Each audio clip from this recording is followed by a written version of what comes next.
one thing that people may be worried about this is privacy. One quote that I like to use is data can either be completely anonymous or useful, but never both, which is a bit of a dark sci-fi like comment, but it's very exciting. I think that there's a lot of new tools that will be coming out. Welcome to Rhythm Interventions Unplugged, your monthly deep dive into the world of electrophysiology. Join us as we explore the latest research, share clinical insights, and provide practical tips to keep you at the forefront of your field. Now here's your host, the Director of Cardiac Electrophysiology at St. Bernard's Medical Center, Dr Devi Nair.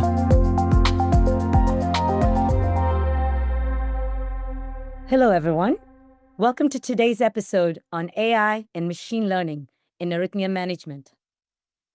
We have two incredible experts joining us, Dr. Sanjiv Narayan, Professor of Medicine and Co-Director of the Arrhythmia Center, and Dr. Tina Baykaner, Professor of Medicine at the Stanford University. I'm Dr. Devi Nair, Cardiac Electrophysiologist from Jonesboro, Arkansas, your host. Dr. Narayan, let's start with you. Can you briefly introduce yourself and your work in AI-driven arrhythmia research? So first of all, I'd like to thank you. Tina and I were both delighted to be invited to Nair, Devi. Just wonderful to be here. So the work that we've been doing has been for over a decade to try and use AI and computer methods to better understand arrhythmias for patients and for their treating team. And that includes a broad area of things, which I'd like to speak about. So there's AFib, VT management, outpatient care, and even aspects of things like access to care and privacy that we could talk about. And Dr. Baykaner, you've been deeply involved in AI applications in AF. Can you share a bit about your focus on this space? Yes, of course. Again, echoing Sanjiv, thank you, Debbie, for having us. This is so much fun. I think I was lucky, I have to say, when AI got into our fields, just the general field of medicine. I was still a trainee at Stanford, and I think as a location, it was nice to be at an academic environment that really merged with the engineers, computer scientists who were all very capable, competent, and were excited to work with physicians for the first time when AI got involved. So since then, I've been involved with Sanjiv's mentorship, of course, using AI and imaging integration, signal integration to predict patient outcomes, and that's some of the work hopefully we'll get to discuss today. Yep. Okay. Well, we know that AI is rapidly transforming, how we screen for arrhythmias. So just, I guess the first step is for us to screen. So Tina, how is AI improving screening and early detection of AF in different populations? Great question. I think that is the most exciting part of AI in EP so far, with everything that has come into play using AI for electrophysiology. I think the landmark paper, if I'm accurate in remembering, was around 2019 from the Mayo Clinic group using ECG of people that are in sinus rhythm that have never been diagnosed with atrial fibrillation to look at those signals and pick up signatures from those signals that we can't pick up by traditional signal processing tools to guess who might have future atrial fibrillation in the upcoming months. So that model has been extremely successful in screening general population for arrhythmias. And I know this work is being replicated in, for example, patch monitors to see if from the first few hours of recording, can I tell which patient down the line of, say, 14-day, 30-day monitor will actually have AFib? Do they need to wear that monitor for that long? And it's I think it will only amplify from where it is for AFib screening. Oh, that's so true, Tina. Now, Sanjiv, what about AI in screening for sudden cardiac death? And where do we stand for risk prediction models today for that aspect? I think Tina did really covered that very well for AFib, and there are parallel efforts for sudden death. I think that the key is we really need reproducible and reliable methods. And everything we do has to really be seen as something we understand, can trust, can be replicated, which Tina covered. So there's work now from many labs, Cedar Sinai, among others, looking at ways of using existing criteria to better identify who may need an ICD, not just the LVEF less than 35 criteria. On the same topic, there are now data that have been reported showing that if you were to use data from wearables, you might be able to detect signatures for impending cardiac arrest tens of seconds or even minutes before the event. Now, this is small series. You can imagine, but imagine the impact if you knew reliably a minute ahead of time that somebody was going to have an arrest, what impact that would have on EMS access times and survivability. And then more broadly, there's more things we could discuss in terms of screening for and identifying sites for ablation and so on. Yeah, I mean, as electrophysiologists, I think we get fascinated by the mechanism of these arrhythmias, and I believe that AI is also being integrated into arrhythmia mapping and understanding some of these complex mechanisms of these arrhythmias. And Sanjiv, I'll come back to you on this. Can you explain how AI is shaping things like substrate mapping for VT and how it's improving our procedural outcomes? Because that's a challenging aspect in the field of EP. We think we understand isthmuses and scar, but we know that not all scar is scar. Not all scar is created equal. So, but how do we figure it out? So there's been a little bit of work. It's actually great work. It's just the impact is not as great as the AFib so far. But number one, from the surface, can you identify an exit site? Very nice work, both from just a straight 12D DCG and from more complex mapping. Number two, when you're within a delayed enhancement MRI or thinning on the ventricle in the CT scan to identify targets. And can you combine those into models? And that's work that Natalia Trainova and others have done to actually guide during a case. So very exciting work that I think will be practically applicable in the next year, 2 years, very soon. And Tina, we're hearing more and more about AI-powered mapping tools, like me and you have been involved in, like Volta, for example, for AF mapping. How do they compare to our traditional mapping techniques that we've used all these years, and where do you see that future? Gosh, that's another very exciting aspect that I think AI will change our EP world. As you know, certain um, certain circuits are very easy to understand, right? We can map an atrial tachycardia circuit, whether it's focal, macro reentrant, with beautiful annotation of signals.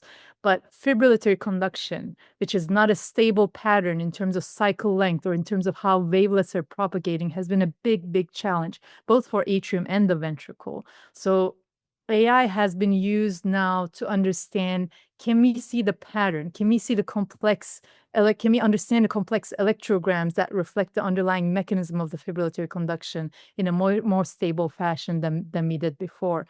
Sanjiv pioneered some of this work. Of course, together as a group, we looked at, can we just activation map signals, electrograms? And we know that's very hard to do in fibrillation.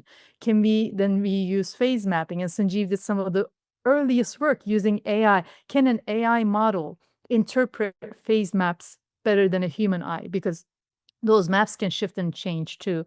And as you highlighted, Volta is one of the AI-powered mapping tools that can tell us which fractionated electrogram might have the most mechanistic insight than just us physically looking at that signal and saying, this looks like a good signal, which is more associated with acute outcomes, long-term outcomes, which is ideally reflecting the underlying mechanism. And Volta is doing a good job, as they published their most recent outcomes in Nature Medicine just last month, if I believe, showing that it may really help the patients down the line.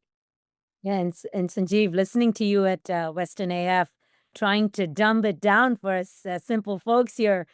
I mean, anything you want to add to the beautiful elaboration Tina gave us? I think Tina covered it really well. And, she really pioneered the use of what does AI really do? It's a classifier. Okay, we classify persistent paroxysmal, big LA, small LA. But how much more can you do? And Tina really, I think, pushes the field looking at clinical data, imaging by CT or MRI, together with ECGs or intracardiacs. Of course, we have tons of that stuff available, and really showed how adding each of them can give you incremental predictive value. And now work we're doing in the group and others are doing too to help guide ablation. So I think that's really true, both for atrial and ventricle. And the real key, I think Tina showed this, she did validation studies, other people have done this and others. Does it work in other people's labs? Because that's critical. And I'll just say that the great thing about Volta was it was 18, was that right, Tina? 18 centers, 370 patients. So again, that's the sort of validation that we need for any of these tools. One of the things for me is I feel like AI has so much potential for us to be able to personalize not just pre-ablation and detection, but also post-ablation follow-up and restratification in these patients. Tina, what do you think are the latest advancements in AI-driven restratification after AF catheter ablation? That's a great question. I think this is something people have wanted to know for a while, right? There have been clinical scores, even something as basic as CHAS-VAS score, or there were some that were developed purely for patients undergoing catheter ablation for AFib. Can we figure out who's going to do outstanding? We don't have to worry about them. We don't have to worry about recurrent AFib in that cohort, or the other way around. Who is definitely going to have recurrence? Who should we keep a close eye? Maybe I will choose to continue antiarrhythmics a little bit longer in that patient. But these scores performed a little bit less than ideal for us to embrace them and use it for every patient to change our management, clinical management based on these. And now we have AI, just like Sanjiv mentioned earlier, that we can, if I incorporate their EKG when they show up to the lab, if I incorporate their imaging studies that they had prior to their ablation, can we make a better guess of who might have a recurrence or who should we not worry about? And there are now multiple studies by our group, by the Hopkins group, by Cleveland Clinic group, looking into these prediction models that are performing much, much superior to the pure clinical models. So I think hopefully if these can be streamlined, actually at Western AFib, there was a poster and similarly late-breaking clinical trial from Dr. Wozni from Cleveland Clinic that looked into Carto's own AI-powered, can I just tell you how much low voltage area in the posterior wall? Can I just tell you with an AI-powered quick analysis the shape of the left atrium, the size of the pulmonary veins, and can we use these to predict which patients do well or not? So I think, just like Sanjiv said, it's a tool that is making things easier and faster for us for data processing and predictions. Yeah, Sanjeev, I think, I mean, you're like a VT guru. Anything on the AI applications from VT post-ablation follow-up and, especially predicting recurrences, right, for VT ablation, like that's one thing my patients always ask. I mean, do you think this is it, or am I going to have it again? Any thoughts on that? I mean, I'd hardly call myself a VT guru or a guru of anything, but I think that it's a really critical area where there's a new type of AI, large language models or foundation models. ChatGPT is one example. So Tina, myself, and some others at Stanford just did a paper on that, actually. So can we use a lot of clinical data, including unstructured clinical notes, to try and identify which patients will actually get recurrent ablation? I think that sort of thing could work, in reverse, like who's going to need VT ablation as well as who's going to get recurrence. And I think we're going to see more of that. A lot of this is, again, down to reliability. How much can we scale? Is Epic or, whichever electronic health record you have in Jonesboro, is that the same as we have, etc.? So those things may change, but I think that's key. And then when this comes up, I mean, one thing that people may be worried about this is privacy. And I think that that's another interesting area as we get into these more powerful models. We've got a review that's just about to come out on new ways of ensuring privacy. But one quote that I like to use is data can either be completely anonymous or useful, but never both, which is a bit of a dark sci-fi like comment. But it's very exciting, I think, that there's a lot of new tools that will be coming out. I agree. I think, to me, looking ahead, think the two major AI frontiers are what you said is large language models, and the other thing is digital twins. And Tina, what do you think are the potential roles for digital twins in personalizing, say, AF and VT management? Ooh, this is an exciting one. I think Sanjiv is way more knowledgeable than me on this particular topic, but I know Hopkins Group has been working on this. I know Patrick Boyle's group up in Seattle has been working on this, and the premise is that can I simulate, let's say, Devi, your atrium using every data that we have from you, including imaging studies and potential EP metrics that might be specific to you, and recreate your physiology, and then which might help us tailor the procedure just for you based on what we see. And I know there's exciting work on this in smaller scale so far, but yet quite exciting.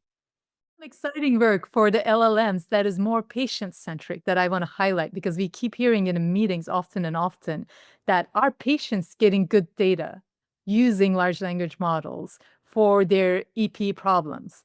And there are manuscripts on this, and this is getting quite a bit of traction. If a patient goes on ChatGPT and asks, I am going to have an AFib ablation, what is the success rate? And if you ask different large language models, you get different answers. And how accurate is this? Or how in line are those with the current guidelines? That's an exciting field that we'll, I think, hear more and more about. No, that's a very interesting. Those, if it's an incorrect statement, it's called, a hallucination. And based on DeepSeek recently, GPT 4.5 was giving a lot more explanation. I don't know if anyone's been using that more. The most recent GPT was just released, and it's actually a step backwards. This is not an inexorable exponential curve up. So we're already beginning to see exactly what Tina said. We need to be very, very careful in how patients or we use that data. Like, don't use it when seeing a patient. How do I treat this patient? I recommend we don't do that. Totally. So before we wrap up, I'm just going to ask you both, and I'll have you both take turns on this. What do you both see as the biggest next step for AI in arrhythmia management? What advice do you have for clinicians that are looking to integrate AI into their practice? And what can you tell our listeners? Where can our listeners follow your work and stay updated on new AI innovations in cardiac electrophysiology? Sanjiv, I'll let you go first. Oh, thank you. So first of all, HRS had a series of, half a dozen articles at the time of HRX. Tina did a lovely one. We contributed to another one. And so things like that, podcasts are a great way. Second of all, there are lots of summary articles that are continually revised and often tweeted on social media. I think the biggest things that we should take away is, does it make clinical sense? And then another thing is, how can we use it in as many people as possible? Is the access to these tools appropriate for all our patients across different health systems? And then, as I said, the privacy. So those will be things I think are key, but it's very exciting and it's not going away. I think you said that at Western AF. This is not going away.